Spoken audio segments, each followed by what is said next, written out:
통영은 풍부한 수산물과 해상 교통의 요지라는 강점 덕분에 근대 이후의 번영을 고스란히 누린 도시로도 알려져 있습니다.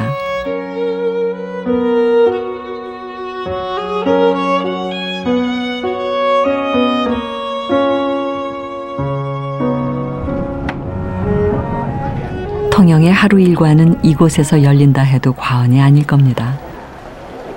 여기는 새벽잠 설친 어부들의 결실이 모이는 수산물 경매시장입니다. 자, 도미 한 마리.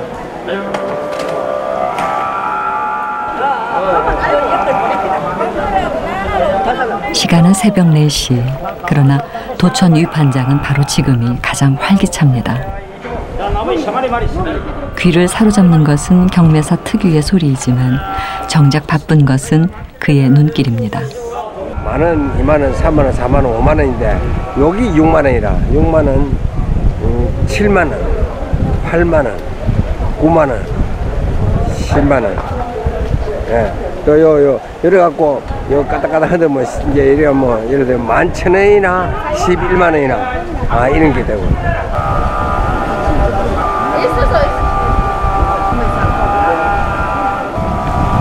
몇 번을 고쳐봐도 외지인의 눈엔 생소한 몸짓들. 그러나 눈과 손이 주고받는 저 신호야말로 수산도시 통영의 건재함을 보여주는 증거입니다. 나 24,000원이야. 59번.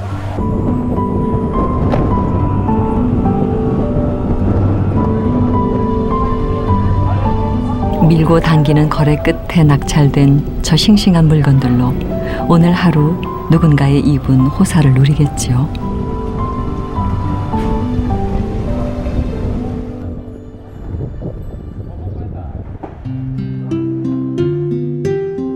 또 다른 한쪽에서 새벽을 준비하는 곳. 방금 전 위판장에서 팔린 수산물 중 일부가 이곳으로 흘러들어오고 시장 사람 대부분이 잃은 끼니를 여기 서호시장에서 해결합니다. 시락은 무척 말린 시래기에 통영 사투리. 멸치 국물을 쓰는 다른 지역과 달리 통영에서는 장어 뼈 고운 국물에 시래기를 넣어 시락국을 끓입니다. 점심 지나서도 장사하는 시락국집은 제대로 된 곳이 아니라는 말이 있습니다. 시락국이 새벽 사람들을 위한 해장국임을 알 수 있습니다.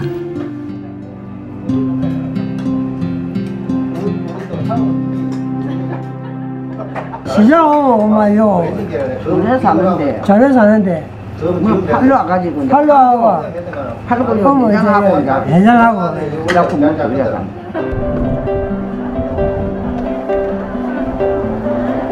시락국으로 아침 속을 달래고 나면 서호시장 바깥으로 난전이 벌어집니다. 인근 마을에서 직접 기른 농산물들을 팔기 위해서입니다. 자리 안 뺏기려고 또 빨리 오고 늦게 오면 막 저동 입구서 전데 앉아서 바로 오라. 올망졸망 끌러놓은 싱싱한 채소들. 시든 것은 떼내고 껍질은 벗겨 오가는 이들의 눈길을 한 번이라도 더 사로잡기 위한 경쟁이 살뜰하기만 합니다.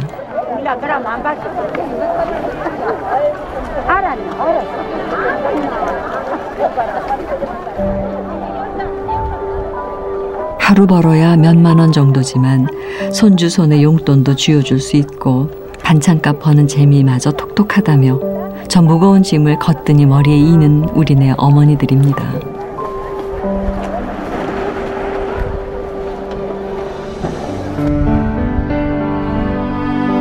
통영만큼 문인들의 찬사를 한 몸에 받았던 도시가 또 있을까요? 그중 시인 정지용은 8.15 해방 후 정말 유추한 선생의 안내로 통영을 본 뒤 이런 글을 남긴 바 있습니다.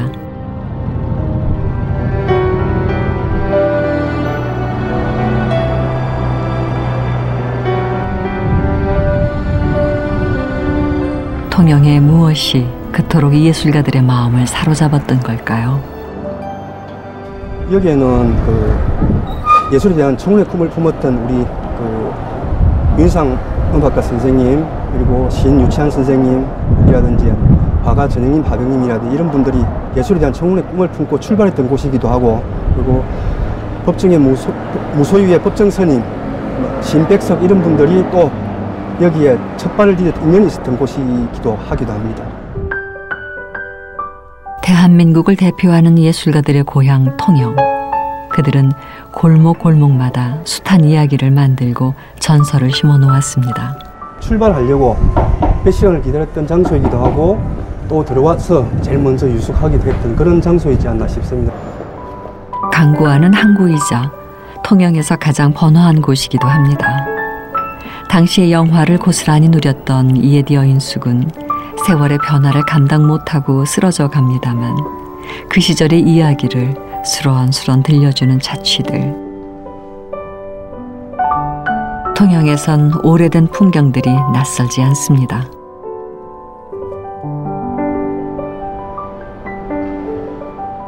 삼성 공작소가 이용하던 지근거리에서 만난 공작소도 그중 한 곳입니다. 만들려고 했는데 어느 날 셔터가 내려져 있더라고. 공작소, 참으로 오랜만에 들어보는 이름이지요.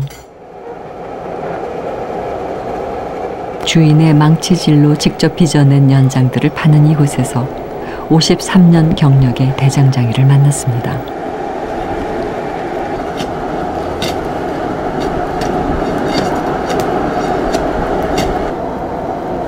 벽에는 낫을 비롯해 쇠스랑, 가래, 괭이 등 농사 짓는 데 쓰는 온갖 연장들을 만들어 왔지만 지금은 해녀들이 즐겨 쓰는 호미가 제일 많이 팔린답니다.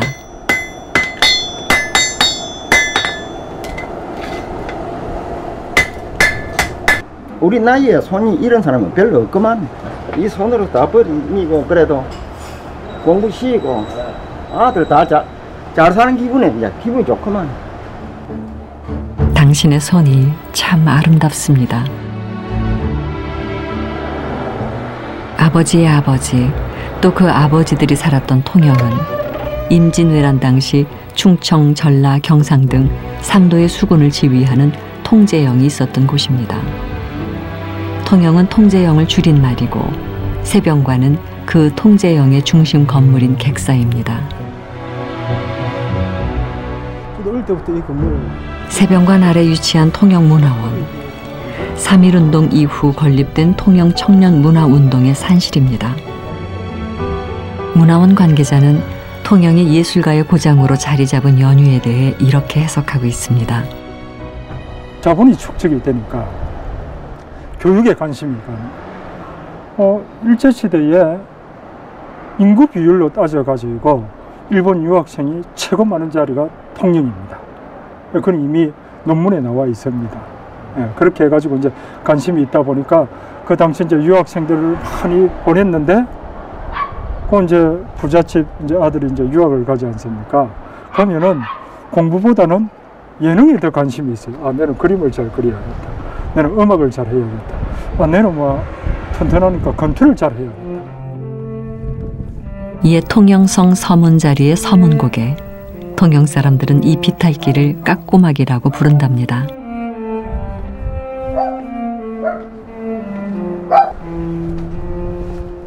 이 길에서 우리 문학사의 기념비적인 작품 하나가 탄생했습니다.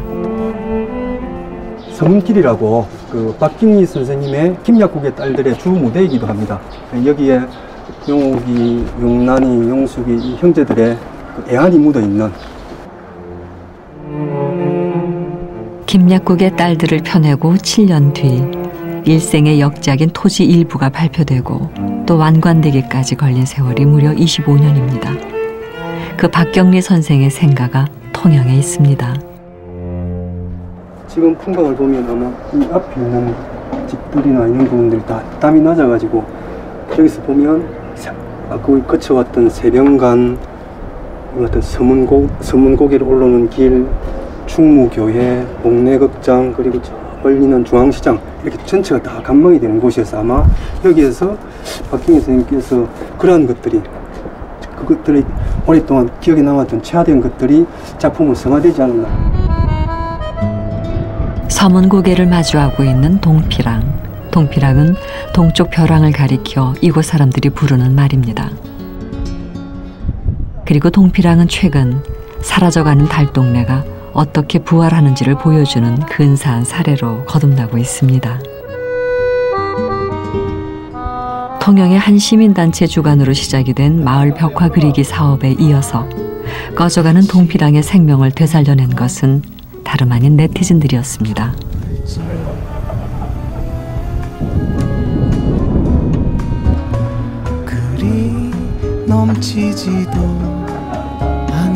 알록달록 그림으로 옷을 갈아입은 담벼락과 골목 풍경은 입에서 입으로, 눈에서 눈으로 옮겨가며 화제를 낳았고, 흑백 사진을 닮아있던 마을 주민들의 일상과 잃어버린 기억을 일깨워줬던 것입니다.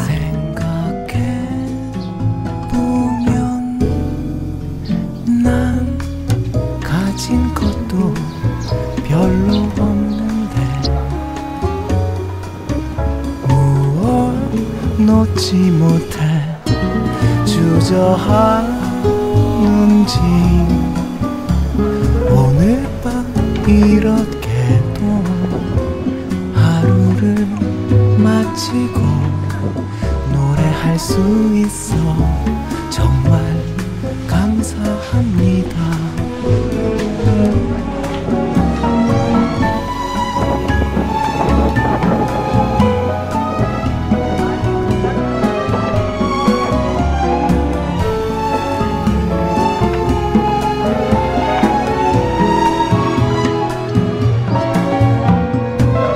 철거 예정 지역이었던 동피랑에 피가 돌고 있습니다. 주말이면 수백 명의 사람들이 몰려드는 통영의 명소가 되었지요. 그 동피랑의 최고령 어르신을 찾아뵙습니다.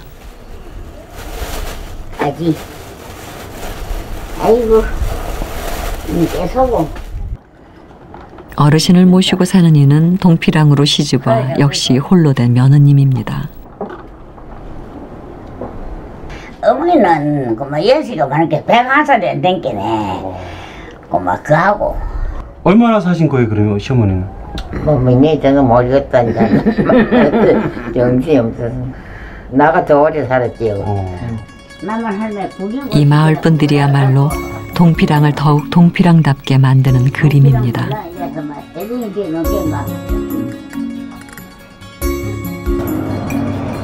떠나는 사람만 있던 이곳에 들어오는 이들이 생긴 것도 벽화로 유명세를 탄 뒤의 일입니다. 서울 살다 고향 통영으로 돌아온 서연이 가족은 동피랑 경치에 풍덩 빠져 두 번 생각할 것도 없이 자리를 잡았답니다. 어린아이의 목소리가 동피랑에 들린 것도 꽤나 오랜만의 일이라 했습니다.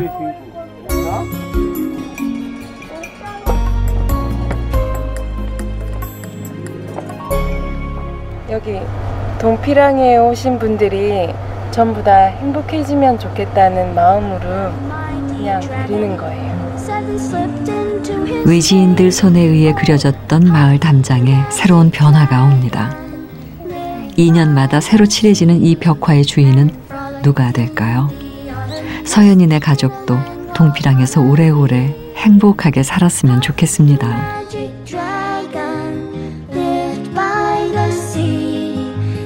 Frolicked in the autumn mist in a land called Honolulu.